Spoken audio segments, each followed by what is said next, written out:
ওই যে একটা রিপন নাম শোনেন নাই, সারা দেশ ভাইরাল হয়ে গেছে। একটু টিকটক ভিডিও বানাইতো, একটু রসিকতা করতো, আঞ্চলিক ভাষায় টিকটক ভিডিও বানাইতো। সে নাকি তার মাকে মূল্যায়ন করে না, বাবার সাথে নাকি সম্পর্ক ভালো না, বউক নাকি ডাকে ভাবি কইরা। এ Ripon content creator, TikTok video বানায়, কথা কন না আপনার, ইউটিউবের মাধ্যমে টিকটক ভিডিও বানায় সেলিব্রিটি হয়েছে। সেই রিপনকে নিয়ে সারা দেশ তোলপাড়। সে নাকি তার মাকে দেখে না, বাবা মার খোঁজ খবর নেয় না, তার ভিতরে নাকি অহংকার ঢুকে গেছে। সেই ছেলেকে পরে শোনা গেল সাংবাদিকেরা জোর কইরা তার মা বাবার সাক্ষাৎকার নিয়ে সোশ্যাল মিডিয়াতে মিথ্যা গুজব ছড়াইছে। ছেলেটা মাকে জড়ায় ধরে কান্নাকাটি করতেছে। প্রত্যেকটা ছেলে নিয়ে তার মা বাবা সবাই মিলে তাদেরকে নিয়ে যা বলতেছে, কি হয়েছে বলেন, আপনার ছেলে দেখে কিনা? বলে আমার ছেলে ভালো। তো মিডিয়াতে এই কথা বললেন। আজকে দেখেন মিডিয়ার মাধ্যমে ভাইরাল হয়েও খ্যাতির বিড়ম্বনা আছে না নাই? আজকে রিপনের অশান্তি চতুর্দিক দিয়ে, কথা কি বুঝতে পারছেন? হ্যাঁ, ও রোমান্টিকতা করতো, একটু রসিকতা করতো। হ্যাঁ, এটাই বাস্তব। নানান ধরনের ভিডিও বানাইতো, বানায়া 2-4 টাকা ইনকাম করতো। কথা কি বুঝতে পারছেন? এই অনলাইনের মাধ্যমে ইনকামের একটা মাধ্যম হওয়াতে সে একটা কাঠ মিস্ত্রি হয়ে কিছু ভিডিও বানায়, একটু ইনকাম করছে। মাসে নাকি 2 লাখ টাকার মতো সে ইউটিউব থেকে, ফেসবুক থেকে পায়, 2 লাখ টাকার মতো। তারপরে সে কাঠ মিস্ত্রি কাজ করতেছে বা ফাঁকে ফাঁকে 2-4টা করে ভিডিও বানায়। রাগ করতেছেন মনে হয় আপনারা? আমার ভাইয়েরা, যে কথা বলতে চাচ্ছিলাম, বাজান মন খারাপ করবেন না। আমি গুনাহগার, যে কথা বলতে চাচ্ছিলাম, এই কান দিয়ে গান শোনা যাবে না। হক্কানি উলামা ইকরামদের বয়ান শুনতে হবে, ইসলামী সঙ্গীত শুনতে হবে, কোরআন তেলাওয়াত শ্রবণ করতে হবে। ভালো ভালো কথা কান দিয়ে শ্রবণ করার দরকার আছে না নাই? তাহলে মুমিন বান্দার 2 নাম্বার গুণাবলী, মুমিন বান্দা জবান দিয়ে সে কথা বলবে যে কথা বললে সব হয়। মুমিন বান্দা সমাজে সেই কাজ চালু করবে যেই কাজ চালু করলে সব হয়। মুমিন বান্দা কান দিয়ে সেই জিনিসগুলো শুনবে যেগুলো সব হয়। এক কথায় সব আছে যেখানে, বলেন সব আছে যেখানে, আর গুনাহ আছে যেখানে। সহজ কথা, মন্দ কথা বলবো না, মন্দ কাজ করব না, মন্দ কিছু শুনবো না, খারাপ কথা বলবো না, খারাপ কাজ করব না, খারাপ কিছু শুনবো না, ভালো কথা বলবো, ভালো কাজ করব, ভালোটা শুনবো, ইনশাআল্লাহ। কথা কি বোঝা যায়? এলে হলো এটা মুমিন বান্দার কয় নাম্বার? 2 নাম্বার গুণাবলী। জোরে বলেন কয় নাম্বার? এইবার মুমিন বান্দার 3 নাম্বার গুণাবলী। যুবক রেডি থাকো, স্যার এসে গেছে। মুমিন বান্দার 3 নাম্বার গুণাবলী আল্লাহ রাব্বুল আলামিন বলেন, ওয়াল্লাযীনা হুম লিয-যাকাতি ফাঈলুন। মুমিন বান্দার 3 নাম্বার গুণাবলী, আল্লাহ যদি মুমিন বান্দাকে নিসাব পরিমাণে সম্পদের মালিক বানায় দেয়, মুমিন বান্দা সক্রিয়ভাবে হিসাব করে করে বছরে যাকাত দেবে। কার ভয়ে? জোরে বলেন, ভালো করে বোঝার চেষ্টা করবেন বাজান। আল্লাহ যদি মুমিন বান্দাকে ধনী বানায় দেয়, মুমিন বান্দাকে আল্লাহ যদি সম্পদ দান করে, মুমিন বান্দা সক্রিয়ভাবে হিসাব করে করে বছরে কয় লাখ টাকার, কয় হাজার টাকা যাকাত আসে, কয় কোটি টাকার, কয় লাখ টাকা যাকাত আসে, মুমিন বান্দা হিসাব করে করে বছরে যাকাত দেবে কয়বার? একবার। জোরে বলেন কয়বার? বছরে একদিন আপনাকে যাকাত দিতে হবে। যাকাত দিলে ধনীর সম্পদ কমে না বাড়ে? বাড়ে। এই বাংলাদেশে অধিকাংশ ধনী হিসাব করে যাকাত দেয় না। ইনি ধনী মানুষ, যাকাত আসছে 1 কোটি টাকা, কোনো মতে 5-10 লাখ টাকা যাকাত দিয়া নিজের 90 লাখ টাকা যাকাত নিজেই মারিয়ে খায়। ইনি ধনী মানুষ, যাকাত আসছে 10 লাখ টাকা, 3-4 লাখ টাকা দিয়া নিজের 6 লাখ টাকা যাকাত নিজেই মারিয়ে খায়। কথা বলে ঠিক কিনা? এদেশের অধিকাংশ ধনী যাকাত দিতে চায় না। আর অনেকে যাকাত পাইছে, যাকাত মানে শাড়ি লুঙ্গি, এমন লুঙ্গি কিনে দেয় 200 টাকা দাম, লিটল লুঙ্গি, পরে থাকলে আর জান্নাত জাহান্নাম সব বোঝা যায়। কথা বলে ঠিক না?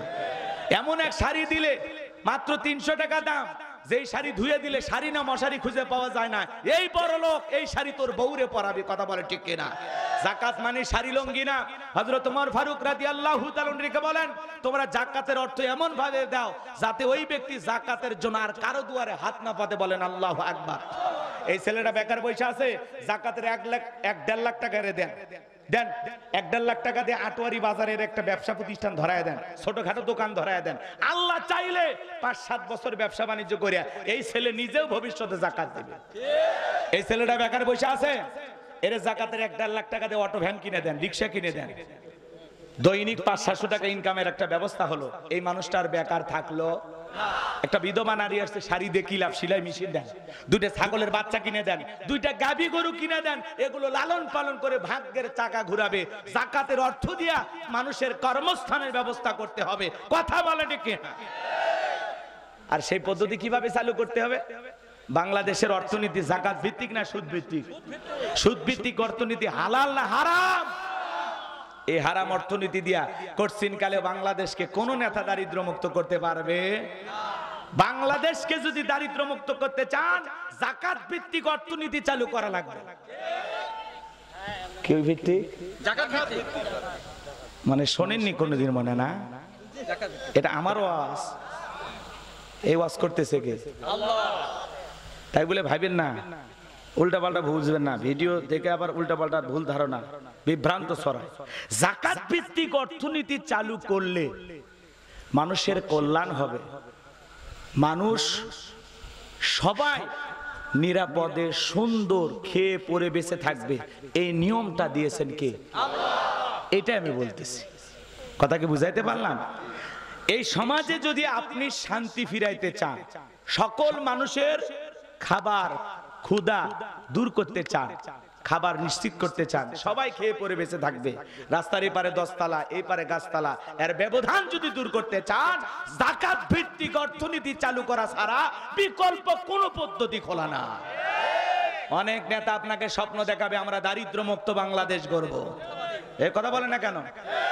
অনেক কথা বলবে, কিন্তু লাভ হবে না, আল্লাহ ধনী বানায় দেবে।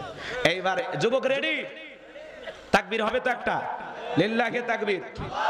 মুমিন বান্দার 4 নাম্বার গুণাবলী, ওয়াল্লাযীনা হুম লিফুরুজিহিম হাফিজুন।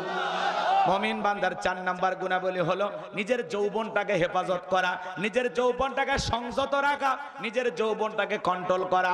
মুমিনের যৌবন হোটেলে বিক্রি হতে পারে না, পার্কে বিক্রি হতে পারে না। মুমিন কোনোদিন বিয়ের আগে অবৈধ কোনো প্রেম ভালোবাসা করতে পারে না। যৌবনের পরীক্ষা দিয়েছিলেন আল্লাহর নবী ইউসুফ আলাইহিস সালাম।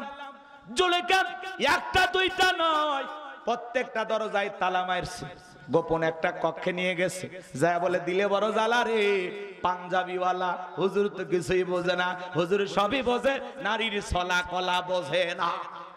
এই কথা বলেন। কাছে যা বলে, ইউসুফ তোমার চোখ দুইটা ভারী সুন্দর। ইউসুফ আলাইহিস সালাম ডেকে বলে, এই চোখ যে আল্লাহ সৃষ্টি করেছে, সে আল্লাহকে ভয় করো। জুলেখা এবার নিজের শরীরের জামাগুলো ছিঁড়ে ছিঁড়ে দেবতার মুখগুলো ঢাকতেছে। কাপড়ে ঢাকিলে তুমি দেবতার মুখ, কি দিয়া ঢাকিবা তুমি বিধাতার মুখ। এবার জুলেখা কাছে আসে, আকার ইঙ্গিতে কি যেন বুঝাইতে চায়। ইউসুফ আলাইহিস সালামের অন্তরে কার ভয়? ইন্নিয়া খাফুল্লাহ, অন্তরে আল্লাহর ভয়। পয়গম্বর ডেকে বলে, আল্লাহ জুলেখার মনের অবস্থা আমি বুঝতে পেরেছি। ও আল্লাহ, একমাত্র আপনিই পারেন আমাকে বাঁচাইতে। নিজের ইজ্জতকে বাঁচানোর জন্য দৌড় মারার দায়িত্ব আমার, আর আপনার কুদরত থেকে তালা খুলে দেওয়ার দায়িত্ব আপনার। বলেন আল্লাহু আকবার। কোন যুবক যদি চান্স পাইতো ছাড়তো নাকি? এ কথা কন না কেন? রাস্তাঘাটে এখানে সেখানে যে প্রেমের লীলা চলতেছে, আর যদি গোপন একটা রুম পাই, কিছু বলার দরকার নাই, কয়েক মাস পর বমি করবে। কথা কন না, আপনারা শুনতে খারাপ লাগে, দিল দিয়ে কথাগুলো বোঝার চেষ্টা করবেন।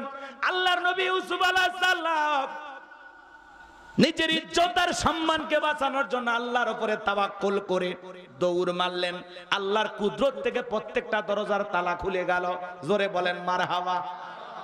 এইবার শেষ দরজায় জুলেখা পিছন থেকে মারছে থাবা। ইউসুফ আলাইহিস সালামের পরনের জামা ছিঁড়ে গেছে। শেষ দরজা খোলার পরে তাকায়া দেখে, যেখানে বাঘের হয় সেখানে রাত হয়। জুলেখার স্বামী আজিজ মিসর দাঁড়াইয়া আছে।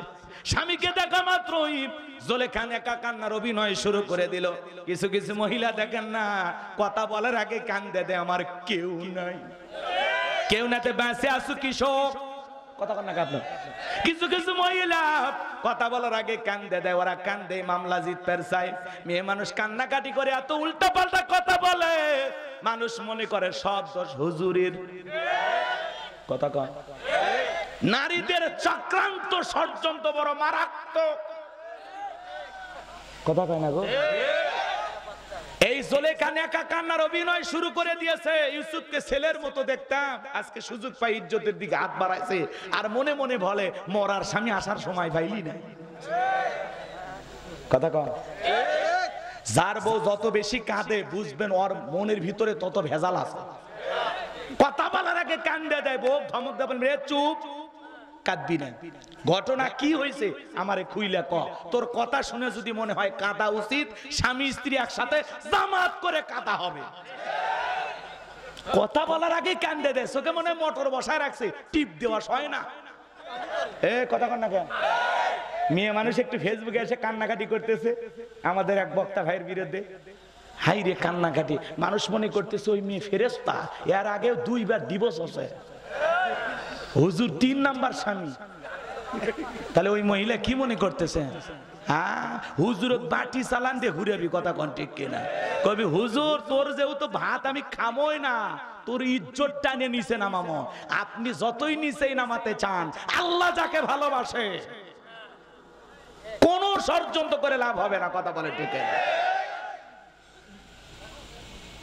হুজুর এতদিন ভালো রাখছে, কোনো কথা বলেনি, একটু নির্বিষ হয়ে গেলে হুজুর সেই খারাপ। তুমি ফেরেশতা, তুমি জান্নাতি নারী, তুমি কিচ্ছু বোঝো না। কান্নাকাটি করে নাটক করে যতই আলেমদের বিরুদ্ধে কথা বলো, এদেশের মানুষ জানে এখনকার অধিকাংশ নারী এরা হলো ষড়যন্ত্রকারী, এরা ডিজিটাল জুলেখা। কথা কোন ঠিক কিনা? নারীদের চক্রান্ত বড় মারাত্মক, শয়তান এদের কাছে ফেল। এ কথা কন না কেন? হুজুরের 2-3 নাম্বার বউ, স্বামী পরিত্যক্তা বিধবা, হুজুর একটু আশ্রয় দিয়েছে যে একটু থাক, ভালো থাক, সামাজিক একটা অধিকার নিয়ে বেঁচে থাক। এমন একটা ভাব নেই কয় হুজুর আগে জেলে ছিল সব বাদ দেন, আপনি আমার। এরকম আছে না নাই? রাগ করেন না, শোনেন না, শোনেন কথা। এই জুলেখা নেকা কানের অভিনয় করে বলতেছে ইউসুফ আমাকে কি করছে? ইজ্জতের দিকে হাত বাড়াইছে। এই মিথ্যা অপবাদ দিয়ে, মিথ্যা তহমত দিয়ে আল্লাহর নবী ইউসুফ আলাইহিস সালামকে 9.5 বছর জেলখানায় বন্দী করে রাখছে। এজন্য বাজার নারীদের চক্রান্ত বড় মারাত্মক। যুবক তোদের পায়ে হাত দিয়ে অনুরোধ করে বলে যায়, পুলিশে ধরলে বাঁচবি, র্যাবে ধরলে বাঁচবি, কিন্তু কোন নারীর ছলনার ফাঁদে একবার যদি পড়ে যাও, ফান্দে পড়িয়া বকা কান্দে রে, সারা জীবন কেঁদেও ওই ছলনাময়ী বিশ্বাসঘাতক নারীর ফাঁদ থেকে তোরা বাঁচতে পারবি না। ওরা ছেলেদের ভালোবাসে না, ওরা ছেলেদের মন নিয়ে ব্যবসা বাণিজ্য করে।